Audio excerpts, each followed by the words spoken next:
Accept. Now it's going. Okay, there we go. Well, it's good.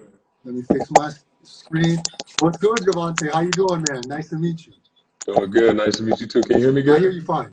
Uh, I hear cool, you cool, cool. fine. So, like I wrote to you before, depends on how long we go. Thank you for coming to Let's Talk, my IG Live show. Glad to have you on. Yes. I pretty much think about 30, 35, 45 minutes is how long we'll go. And don't worry, I told you before, I'm not going to ask you anything crazy. Not looking for clickbait. I'm just really glad to have interesting guests on that can give a little bit of background information, not only about their life, but also their European experience.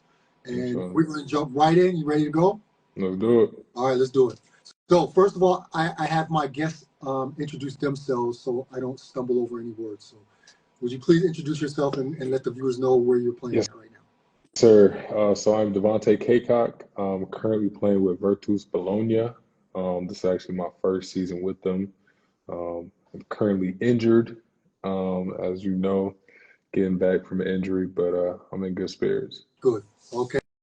So we're gonna go a little bit back in the past. So we're gonna go to your senior year of college, where you led the nation in rebounding. I got an interesting question for you. When you know that you are like leading the league in rebounding, do you watch to see how many number two got, how many rebounds number two got, or were you like kind of like padding your stats? Oh, these balloons, man. Were you like padding your stats a little bit? I wouldn't say padding the stats, but I think definitely I remember at the end of that season, I was trying to see who was behind me because they were low key kind of close. So I was leading at like 13 and a half. I think the person behind me was like 13.1 or something. And our season was done and they had like one more game left. Ooh. And I'm like, yo, chill, like, relax. I'm trying to get this. But it's funny, I actually met him a couple times after that too, which is kind of crazy. But definitely no patting the stats or anything like that, But just that last two games, I think I was looking at that trying to see if I was gonna get it or not. You know what I mean? He was for sure going extra hard to the rebound those last two For games. sure. I need every last one of them. I'm trying to get as many as possible, but it's still, even for me now, looking at that, it's kind of crazy that 13 and a half rebounds a game, that's tough. That's tough, yeah. That's tough. That's tough. That's an accomplishment. Yeah, for sure. I definitely pride myself with that. It was crazy to look back and think about that, but it's dope. Did you get a plaque for that or something like that from the NCAA? Yeah. So I got three. I got one from my sophomore year. I led the nation in field goal percentage. I got second my junior year. That's when I got the rebounding 13 and a half. And then my senior year, I led the nation in double doubles. I had 26 that year. So I ended up getting three different plaques in 3 different years. And yeah, I got them up at the crib on the wall. It's actually pretty dope. It's nice little plaque, everything cool. So this is dope. And speaking of accomplishments, where is your NBA championship ring? And do you ever put it on? I got it. No, I'm just kidding. I was wondering, maybe you got it there. No. I keep that back at home. I don't like traveling with it. It's so valuable, and I just wouldn't want anything to happen where it gets messed up or anything like that. But I don't wear it that often, honestly. I like to show it to my peoples or my friends or whatever when they come over to the crib. Because a lot of people don't get to see NBA championship ring. That's once in a lifetime type thing. But only time I really, or at least last time I wore it, was when my jersey got retired back in college, which was like 2 years ago, right about. And I was actually like, I had a little pinky thing on. I was walking around. I had a little speech. You see the pinky out and everything. But no, it was that's probably like the only time I really wear it. Honestly, obviously, that's about it. I don't wear it around too much, but definitely like to show it off. What finger do you have? Is it the pinky ring? Oh no, it's pinky for real. Yeah, I got it for my pinky. Yeah. Do you ever like put it on and just be like, man, if I punch somebody in the face with no, I'm just joking. I'm just joking. I wouldn't even want to. I wouldn't even want to No, risk it. I'd be like, no, I'm cool. I'm cool. what was it like putting it on for the first time? It was dope. So like for every year they do the NBA championship stuff, they do like the ceremony before the first game of the season. And I was actually the first person to go, which I don't even know how. I guess I did alphabetical order. But yeah, they did a ceremony. It was bittersweet because it was the year after COVID, the second Mhm. year after COVID. So we had no fans at all. Mhm. It was literally just us in the empty gym, and we go up there, get our ring, whatever. But it was still dope, all of us, all the people that won that championship the year before that, being able to go up there, get our ring, and just, see all the hard work pay off. That's Yeah. something that a lot of people don't get to Yeah. experience, let alone, go through that. And it was dope. They had a nice video for everybody and their That's, families showing love. That was dope as well. My wife, my mom's, they was on the Jumbotron. They was on national television and everything like that. I didn't even see that coming. So that kind of threw me off for a loop. I look out, I'm like, I see my mom and my wife up there. I'm like, okay, like, they on the big screen. But no, it was a great experience. It was dope. Very, very dope. so, last question about your time with the Lakers. Did LeBron or AD ever dunk on you in practice? No, Be honest. no. Was you taking somebody out if they would have tried? Definitely, I was gonna hold my own. The one thing about it, like I always held my own. I played against AD, played against Dwight, played against DeMarcus Cousins when he was there. Always held my own against everybody. Everybody knows it. But yeah, I'm a competitor, so I always, I got to play with a chip on my shoulder, especially coming from a smaller school. A lot of people didn't know who I was anyway, so I always try to make a statement every time I get on the court. Let's go back to when you said small school. I meant to ask you this before. A lot of misconceptions about players when they play overseas is they have to be D1. They have to be, from Duke or North Carolina or something like that. Right. Can you talk about how it was for you coming from a smaller school to actually realize your dreams? You know what I'm saying? Like, it doesn't have to be, you don't have to be coming from Duke. Right. Yeah, coming from mid-major, obviously it's not easy. You definitely got to get connected with a lot of people in terms of getting in the right places Right. at the right time. Right. I did my part. I found an agent that was really good to, get me in places where I needed to get to show off what I can do. And, that I feel like one thing that I've learned through this whole process, your agent is the biggest key to a lot of stuff when it comes to being a professional. If you have a bad agent, somebody that's not representing you well, it can really mess up a lot of opportunities for you. And I've seen it happen to a lot of other people. And thankfully, I was blessed to have a support system and family to help me find the right fit for me when it comes to picking an agent back then out of college. So that helped me a lot. Definitely, when the moment comes, when it comes to opportunity performing, that's a big thing. You can't get there and then you don't perform and expect things to happen. You gotta take every opportunity and run with it. Don't take it for granted. Do what you can do. But I feel like I did that. Coming from UNCW, didn't really have that many workouts coming out. But I saw a lot of people around me getting workouts every day. People going over there, flying there. They got to work out 3 times a week, whatever. And I'm just, I was doing my pre-draft in Atlanta, and I'm just like, it's cool. My time's gonna come, And I started getting a couple workouts. Charlotte was my first one. They had been watching me for a long time. Had a couple workouts with Sacramento. Had a couple workouts with Phoenix, and then obviously the Lakers. And funny story with the Lakers, my pre-draft workout was the day before the draft. And yeah, it was literally the day before the draft. And I went there and just did what I could. And I impressed a lot of people, turned a lot of heads. And that was a perfect example of an opportunity coming. And I did what I could do with that. And it took me to a lot of places. Did you walk out of that you said it was the day before the draft. Did you walk out of that workout like, oh, I did my thing right now? Yes. Hands down. It was funny, like it got to the point where I remember one of the trainers, she was like, who are you? What's your name? Like that's how, like, I was doing a lot of good stuff in that workout and, making a lot of attention. They was already talking to my agent before I even got out of the workout. So I felt really good. That was probably one of my best ones for sure. And timing of everything worked out, and yeah. So then after your NBA stops, you come overseas. Bologna is your first stop overseas, right? It's technically my second. I went to play with Cheska for a little bit last season for like 3 months. And then that was technically, I guess, my first time overseas. It was a short stint, but still was able to get my feet wet. And then this is my first full season overseas. So as far as I know, you signed a 2-year deal. I'm sure you have an out clause for NBA, like most EuroLeague players do. What I wanted to ask you is the NBA dream dead for you, or do you feel like that's something you still want to attack, or do you want to kind of like go on both tracks, NBA and EuroLeague, Europe, at the same time?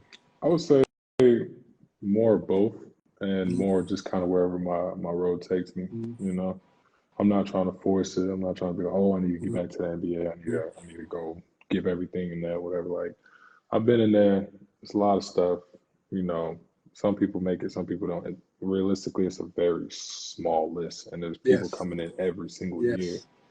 But I'm definitely not against it. If the opportunity comes, of course, anybody want to play in the NBA. But as long as it's a good fit, it's a good situation, it's something that makes sense. Same thing with EuroLeague. You want to be in a position where it makes sense years down the line. Not just saying I'm playing for a EuroLeague team, just play for a EuroLeague team. Right. So I'll take it like that. Wherever way my road takes me, I go that route.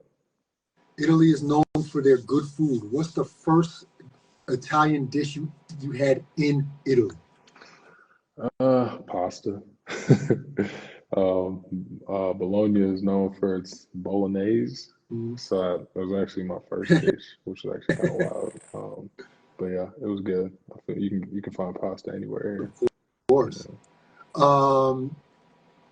There's been a lot of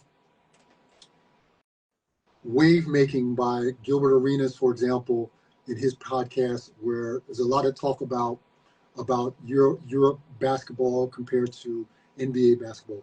One question that I have is it really tougher to score in Europe as opposed to the NBA? Of course, there's rule differences, there's things like that, but is it do you find it harder to score overseas than in the league? I definitely agree with that. I feel like overseas, I think the rules do play a lot to it as well. The defense of 3 seconds makes a big difference. Right. That help side is there every single time. You kind of have to play more team basketball in order to get more opportunities to score the ball. It's not just ISO, it's team basketball. Right. But I definitely agree. But obviously the talent on both sides is very high level too. So it's not like, if you really want to defend, at least in the NBA, you can defend. Oh yeah, come playoffs, it's a totally different Exactly. Game. Exactly. It's hard to score when it comes to the playoffs. You already could tell. But yeah, it's just mentality. But I definitely agree with it's definitely harder to score in EuroLeague than it is to NBA. Is the difference in, or is there a big difference in how you scout teams NBA compared to EuroLeague? I'm sure it depends on the coach and what he wants to do, but how's been your experience so far? So the best way I guess I kind of put it is like through my experience. So like when we were in the bubble, when we were playing in the playoffs, obviously, I remember the first scout we played in Portland, and it was so much information, so much attention to detail. Like I give credit to the coaching staff because like everything that you need to know about each and every player, about each and every play, about each and every scheme, whatever they do, it was all in a big packet. It was all in a PDF, whatever. And anything you need to know is all in there. Like you could figure it out. Obviously, I haven't been through playoffs yet over here, but like it's definitely still, scouting is important. You need to know the strengths. You need to know the weaknesses of the players that you're guarding 1 through 5. Right. You need to know the plays, what they want to do, what they're looking for. So it's very similar, definitely. I think playoffs is a whole different Right. beast. You trying to make sure you win each and every game. And I'm sure once you get to playoffs in your league, it's probably the same as well. It's tough when you're playing 2, 3 games a week Right. and you're trying to get everything together. But when you know exactly what you're gonna play for a series, you got time to break down the film. You got time to break down the schemes. You got time to do all of that. So I definitely agree that it's very similar when it comes to knowing the scouting report from top to bottom. What's something that surprised you, whether it be your time in Moscow or this season? What's something that surprised you about European basketball when you first came over? Surprised me. I don't think anything really surprised me, honestly. I feel like from where I played and coming over here, maybe a little bit more physical, for sure. I feel like the physicality, they'll let a lot more slide over here than they would in the States. Definitely got to be able to hold your own a little bit, you know what I mean? But I wasn't really surprised with it. I kind of heard about it, knew about it coming in and playing in Cheska for a little bit, kind of saw it as well. And I kind of like it. I'm a physical player. I'm a physical person. Sometimes it's a little bit too much and they call fouls on me, but it's kind of what I expected. Can you talk really short about your injury and when you think you'll be back? Yeah, so right now, out for the season. I actually tore my cartilage in my knee. I got hit against Partizan actually in December at the day spot. But I'm currently going through rehab, taking it day by day. I made a lot of progression since. I had surgery about this Friday would be 2 months for me. And I went from not being able to put any weight on it, not being able to bend my knee since surgery to being able to walk a little bit now. So I'm actually down to 1 crutch, which is good. So we're making good progress. We're doing a lot of good things, and so far everything is looking really good. So I won't be back till next season. So, but yeah, everything is looking good though so far. Good. What would you say, or how would you say your career has changed or been affected by your marriage to Naomi? Affected or changed? Yeah. Like being a husband, do you think anything has changed with your career? I wouldn't say change anything. I think if anything, it's a blessing, being able to have somebody by my side as I go through ups and downs, good days, bad days, traveling all over around the country, traveling all around the world. Having somebody that is my rock and, can help me get through a lot of stuff that might be tough to go on my own. She's definitely held me down since we were back in college. So I love her for that. And, we continue to go through whatever we got to go through together. And yeah, it's definitely good. I love it. Shout out to Naomi as well for me. Who's that? Ashleyza? Ashleyza 3? Oh yeah, she's from UNC Wilmington. Okay. Yes, okay, shout out Ashley. So those of you that are out there watching right now, wherever you are in the world on this live, if you have a question, throw it in there. I think someone already asked a question. Oh, but it's gone now. If you got a question, throw it in there. I'll try to get it in. How long do you think you want to play? Are you the type that wants to play till the wheels falls off, or do you have a plan like exit time? I haven't honestly thought about that far down the road. Real well. Ideally, I'd like to play for like at least another 10 more years. But I don't have an exit plan. I'm not sure how I want to do it. When I want to call it quits, I want to wait till I'm really broken and beat down, or something like that. But I don't know. I think once I get to that point, I can consider, does it make sense to keep playing? Is it worth it? Is it going to be detrimental to my body or anything like that?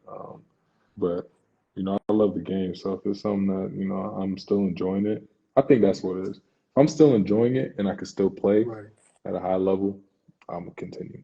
I'm not enjoying it anymore, if I feel like I gotta do a whole bunch of extra stuff to get my body going or something like that, that's probably gonna be reps, you know. But I know that feeling. When I retired, I played 13 mhm, seasons overseas, and by the time it was time for me to call it quits, I knew. yeah, Like, I was 34. yeah, I knew. Like, I wasn't trying to go through another preseason. Nah, yeah, I'm good on that. facts, Right. facts. So I knew that I was going to go into coaching. I knew I had it all planned out. So, and I'm currently still living overseas, and so I kind of had that planned out from longer than before I retired. And one thing I'll give you as an old head, um, definitely start thinking about it sooner than later. Definitely start thinking about it soon, because I've seen so many guys that yeah, they're not ready for it, man. They're not ready. I just saw a stat actually somewhere that NBA players Mhm. uh, get either divorced, or one of three things happen in the first 4 years after they retire. They either get divorced, they go bankrupt, or both. Mm. And so I mean, there's a lot of stories, you know for sure as well. Um, Prepare Well, I for it can tell sooner you, than later. now, I ain't gonna go broke. That's for sure. I ain't gonna lie. My and you mom, better I just seen her. you, My you mom's the better say best. you better say you ain't gonna get divorced, or a shoe gonna be flying right Oh towards your no, head. no, that too. I mean, you know, that was a given. But I'm like, I ain't gonna go broke. I ain't gonna get no Okay. divorce. That's for sure. I ain't want no shoe to fly and hit you upside the head, so I want to make sure. I got you, dog. I got you. No, for sure, appreciate. No, my mom's. I just seen my mom's on it. She was. I had to let everybody know she got me right when it comes to the finances of everything. You know, saving up. You know, Mhm. because if it wasn't for her, I probably would have spent all my money doing some stupid stuff. And I'm like, you know, she's helped me understanding, you know, credit. You know, that Mhm. stuff's important. Understanding saving for a rainy day. You know, invest, whatever. So I've done a lot of things to make sure that this money will continue to grow. You know, Speaking so. Speaking of, now we're gonna put you on blast since your mom is on here. Oof. What is something that you paid for, that you bought when you got your very first check, I know right? That your, exactly what your I bought. mom does not know you bought. Oh, does not. I don't. I ain't really got nothing to hide. She know everything I buy, honestly. Okay, then um, what's something that you bought that it was you was flossing, right? No other way to put it. You had to get it. I'll just tell you my first Okay, purchase. that's good. My That's good. first purchase after I got the call from LA, I was like, I need some headphones. I need some headphones. I went straight to Best Buy. I went and got me like the little Beats studio joints. Right. I got them. I was like, oh yeah, I'm good. I was like, I got a flight to Vegas. I got a You all flight to set. LA. I don't need nothing else. I just got my heads. I got my new Beats. I'm straight. I ain't got to worry about nothing else. I'm good. But I remember that was actually the first thing I Hmm. bought, literally right after I got that call. Cool. I was like, yeah, I needed that. I needed that. Spend a little $200 on some Beats or something like that. But, Yeah, I I mean, you needed was that. you was a broke college student before that. You wasn't paying no $200 for no beats Nah, back then. facts. Um, let me look into the questions. Andre Gordini asked. He asked, "Think you'll be in Bologna next year?" Yes, he will be, because he's coming off of an injury, so Yeah, he'll be there. Fesky. I'm gonna throw this one out there too, from Yunu Skosi 24. I'm 16 years old, from Turkey. What is your advice to me for being more professional like you? Good question. Um, Me being professional, for me, I try to carry myself well, you Mm. know, everywhere I go, being professional, being respectful to everybody from top to bottom. I actually got a funny story I got to tell you about as well. But yeah, you know, be professional, put the work in, making sure you do what you do in terms of being consistent, doing what got you to that point. That's something that I learned. You know, don't try to go, oh, I'm trying to go pro. I got to go do something else. You know, do what got you to a point where you're at now, to just be consistent. That's Mm. a big key that I've learned. But yeah, nothing too crazy. Just Okay, be a good person. what's the story you got?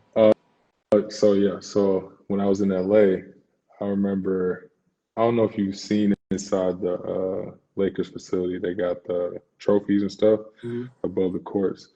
And I remember, Where the are, Offices are right up yeah, top. it's up Yeah. top above the courts. And it was like first couple of days I've been in LA, and one of the people that worked there, she was like, you wanna go see your trophies?" I'm like, "Yeah, cool. I'll go see them. You know, take a couple pictures, whatever, show my people."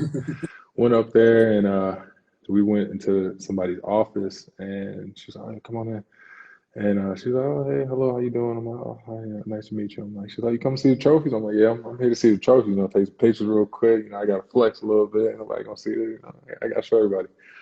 And you know, I was talking to her a little bit, and very nice lady. I'm like, "Oh yeah, she's cool, very nice." And she's like, "Oh yeah, come up whenever you want. You know, office is always open. Mind you, it's a big old office too, but I didn't pay it any mind. I'm like, cool, whatever." And so I'm walking down, and the lady that brought me up there, she was like, "You know who that is, right?" I'm like, "No." "Who's that?" She's like, "That's Jeannie Buss." I'm like, You didn't know who Jeannie Buss was? at that time, no, I Uh, didn't.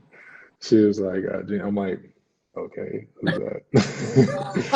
She was like, "That's the owner." I'm like, "What you mean the owner?" She's like, "The owner of the team." I thought I didn't know anything about, you know, who is who mhm. and anything. I'm meeting so many people at the time. Right. I thought it was Rob Pelinka. She's like, "No, no, no, that's Rob Yeah. Pelinka's boss." I'm Hmm. like, "Oh, did The not one know that." who's signing your check. Yeah, you feel she paying everybody. Nah, it was funny though. I did not see that coming. And when I, you know, was able to talk to her and got to meet her, she met my moms. My mom came to a couple Lakers game. One of the nicest people in the world. Took a picture with my moms. My moms love her. And you know, it was just a funny moment for me when I first met her for the first time. But you know, she's a great person, great lady, everything.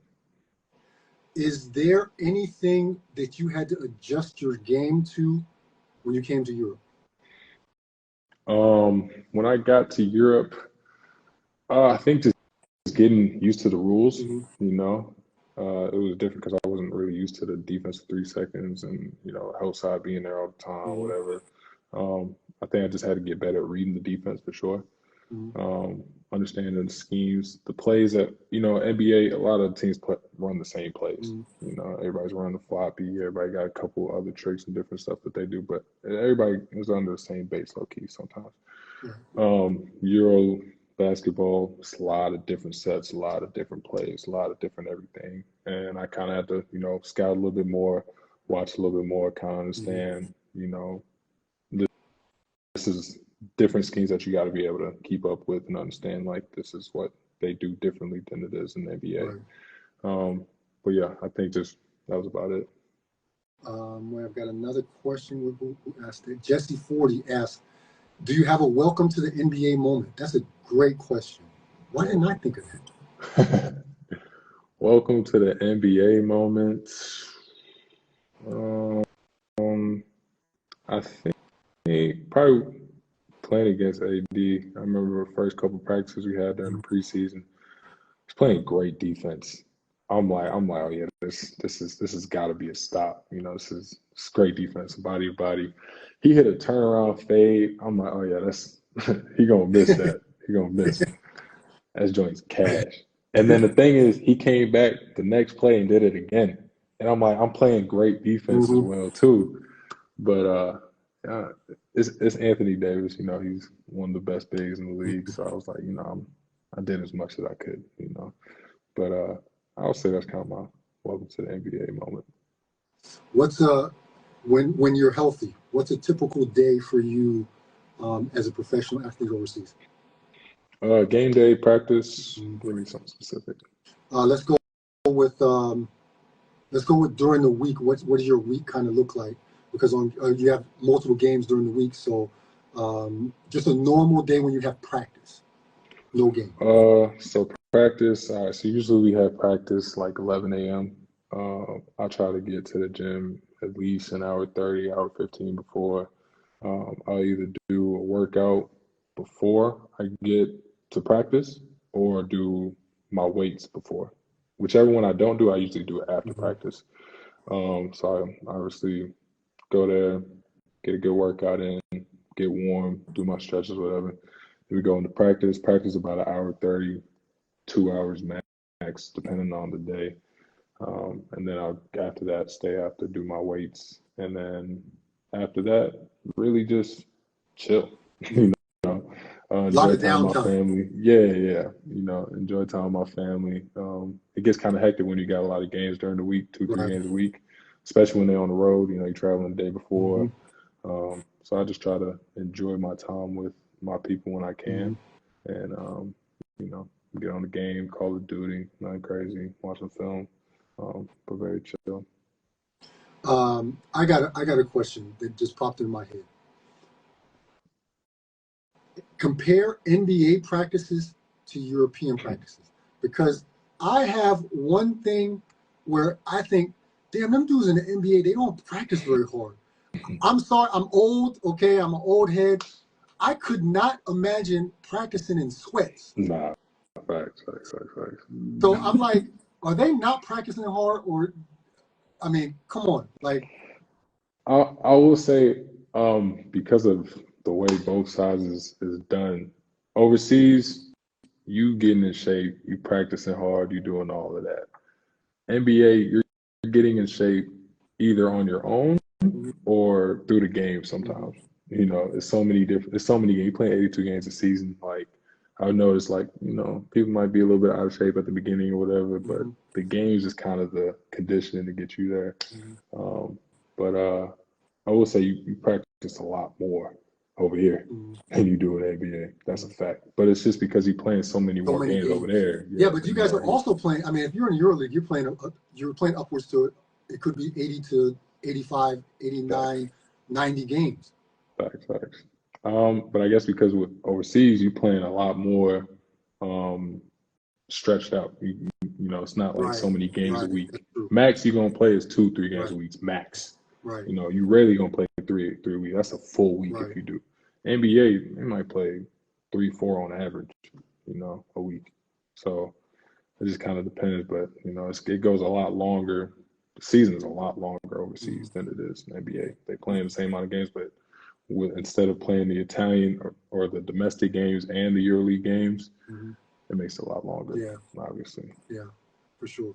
So, would you say that the practices, the intensity of practices in Europe is higher than the intensity of practice in the NBA? If you take the best practices from both, Right, they're both, I would high say, level. very similar, very high level. Like when it's time to have a good practice in the Mhm, NBA, it's going to be a great practice. mhm, I just feel like there's a lot more mhm. overseas than there is on in NBA. Well, I mean, of course, NBA is not practicing 2 times a day. Say it again? NBA is not practicing 2 times a day. No, No. no. So you sometimes, if you're not playing that many games in a week, you might have a morning shoot around, or individual practice or something like that, and then a nighttime practice as well. But in NBA, you're not getting that at all. Plus, Yeah, plus, facts. probably one thing that has to do with it is also the travel distances are not as great overseas compared to NBA. Yeah, You're not flying 6,000 miles across the whole country to go from New York to LA, facts. to play a game and then somewhere else the next night. Yeah, no, yeah, that's facts. That's facts. Yeah, I think, especially too, NBA, it's a lot more, they're doing a lot more individual workouts as well, work on your game, work on your craft. I feel like they're more oriented towards that, than it is the intensity of having a lot of Right. practices. So, but I feel like the individual work is good. You need to work on Hmm. what you want to work on, what you want to get better at, or sharpen what you need to sharpen to make sure your skills are still where they need to be. But yeah. I got another question from Jesse 40. What's your favorite pregame meal? Pre-game meal. It's funny because and for us especially when we're on the road, we have like a set meal and we have the same meal every single game day. Um, it's funny because at first I'm like, does this change at all? Because like NBA, they got different foods all day, every day. They got Mhm. everything you need, anything you want, whatever. But it took a little bit getting used to. But I was nothing too crazy.